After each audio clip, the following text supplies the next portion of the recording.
afternoon, everybody. Welcome to this special edition of Cross Border Talks. We gathered together to comment on Sanna Marin's video, or rather, we are trying to comment on Sanna Marin's tenure as Prime Minister, as we believe that the videos from the parties or images or anything like that should not determine our assessment of a politician because this would be not just to talk about Finland without a person who actually is there on the place. We invited a guest from Finland, this Jukka Pietiläinen, with us, the director of Left Forum Finland. And we are going to discuss Sanna Marin's tenure and Sanna Marin's achievements, not the party video. So, hello Jukka, thank you for being with us. And Okay, hello. so, my question would be how can we assess what Sanna Marin has achieved so far as a Prime Minister of Finland? For I remember that in 2019, when she was coming to this position, she was met with great hopes in our part of Europe. In Eastern Europe, there was really much noise about her young age, about her background, about the fact that she is, well, a young woman who used to work in some very simple jobs before coming to politics. So a lot of people on the left hoped that she could be this new progressive quality we need in the turbulent times. So after 3 years after, what is your assessment? Is Sanna Marin really a new progressive quality in politics? I would say that perhaps the most important what she has done is that she has kept the government together and in function because actually the government program which she has been realizing and rather successfully is inherited from the earlier government which was actually the same government, only the prime minister was changed, and all the ideas were already in the program before that. But I think she has done some. There might be some small areas where she has been perhaps more uh, trying to get some more than just realizing the program. But so there has been so many unexpected things like the COVID crisis and the war in Ukraine, and she has been rather successful in dealing with them also. You said that Sanna Marin inherited the program from her predecessor, Antti Rinne, that she is continuing the common platform of the Finnish left for your government is a coalition government. Could you outline some of the key positions in the program? What is the Finnish left based on? So the government program is there's several elements, but I would say that the most important and those which have been realized now is the social and healthcare reform. Uh, because now we have first time in Finnish history the regional administration, 22 regions which take care of social services and healthcare, and there has been already two governments before that which have tried to realize this reform, but it has been unsuccessful. Now it has been realized. It will take the elections to the regional councils have been held, and they will take the responsibility from the beginning of next year. So this has been realized. Some other things is that the employment level in Finland is now higher than in 30 years. And so certainly there are other factors than just the government's work doing with this, but at least the government has done some reforms which had caused more people to get work. One of them has been that uh, the possibilities to get early retirement on the basis of unemployment has been cut. It has been closed, so it's not anymore possible to become unemployed and then without need to seek new job to get retired if you are older than 56, or the age limit has been lifted all the time, but now it's finally closed. So also the government has used, I would say, softer methods to push unemployed people to find new jobs,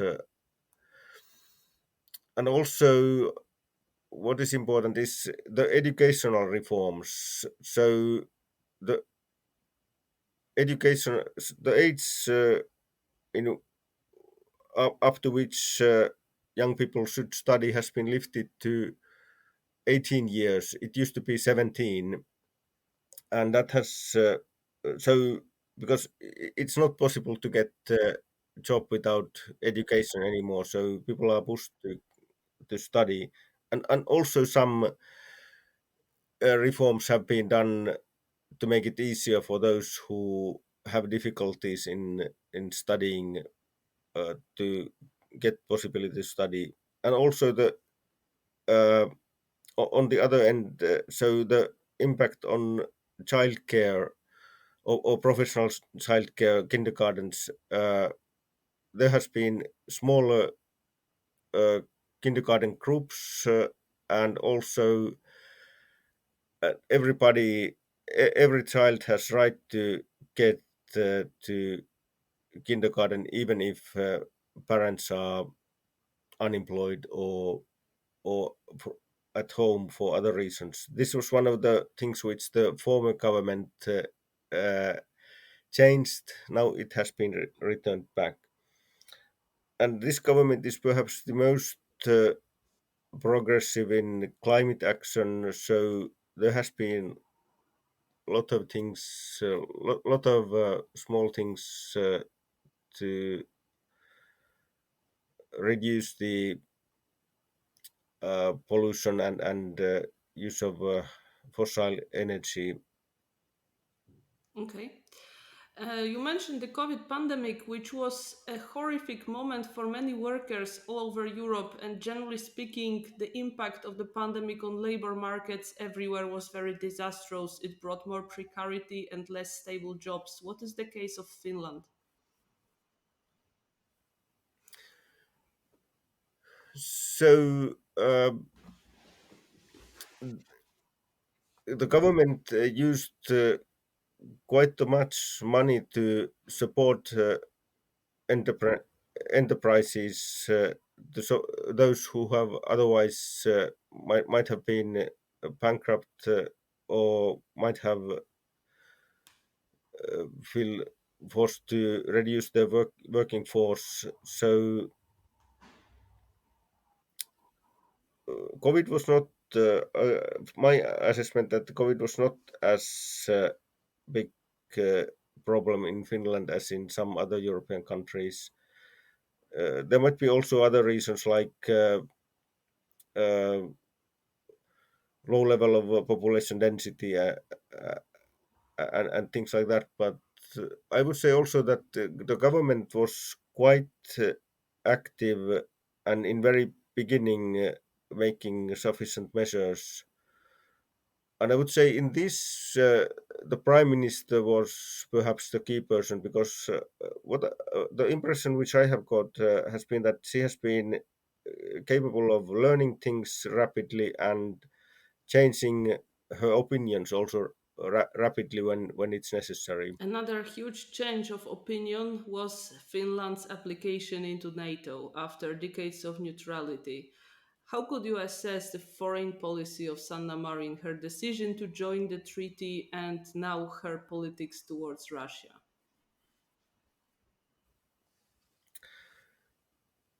Uh, so almost everybody changed their opinion on NATO just after the war started. But on the other hand, there has been some willingness to closer cooperation with NATO. It is supported quite widely, and was supported already earlier. and Finland has had so-called NATO option, so that Finland has told clearly that Finland has a right to apply NATO membership if it sees it necessary. And this has been a kind of keystone of Finnish foreign and security policy for already for decades. So there's nothing new. Only thing is that now it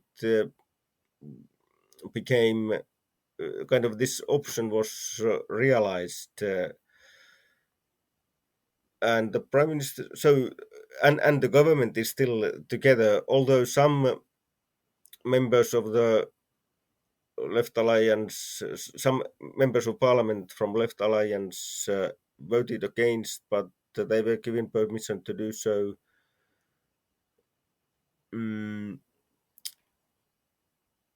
so this was rather smooth uh, move in Finnish policy, and actually it was not so big break with the tradition, although because Finland has already been quite close to in it has had many kind of cooperation with NATO, and in practice it may not change so much. Okay, and my last question would be on European policy, because some experts also in my country tend to say that if we want to reform Europe, if we want to reinvent Europe as a more social community, we need left wing progressives, pro social governments in member states, and that we need them to work together. This implies that if a member state has already a progressive government, then this government should be somehow involved in building a more progressive Europe, in promoting more progressive policies on European level. Has Sanna Marin done something like this? Has your government promoted some progressive moves on the international pan-European level? Hmm. This is difficult to say because this area of politics has been uh, not so visible recently. But my feeling is that because earlier Finland was counted in those among those countries which are not willing to expand Europe or use more budget funds. I think that this government has at least partially changed this uh, policy so that Finland is not anymore so tight or so strict in reducing or willing to keep Europe budget of the European Union as low as possible. So, as you see, Sanna Marin is much more than only a woman having good fun at the party. By the way, everybody has the right to go to a party from time to time. So, we are not going to condemn her at this moment. We are rather going to watch further actions of the Finnish government. We are going to look how the Scandinavian model works today and how this progressive government may be inspiring other governments in Europe. We were joined for today's episode by Jukka Pietiläinen, Finland Left Forum Finland. And thank you very much for being with us. Don't forget to subscribe Cross Border Talks on different platforms. We are on Spotify, we are on YouTube, we are on Rumble even. So don't forget to find us and say what you think. Thank you very much and have a nice day.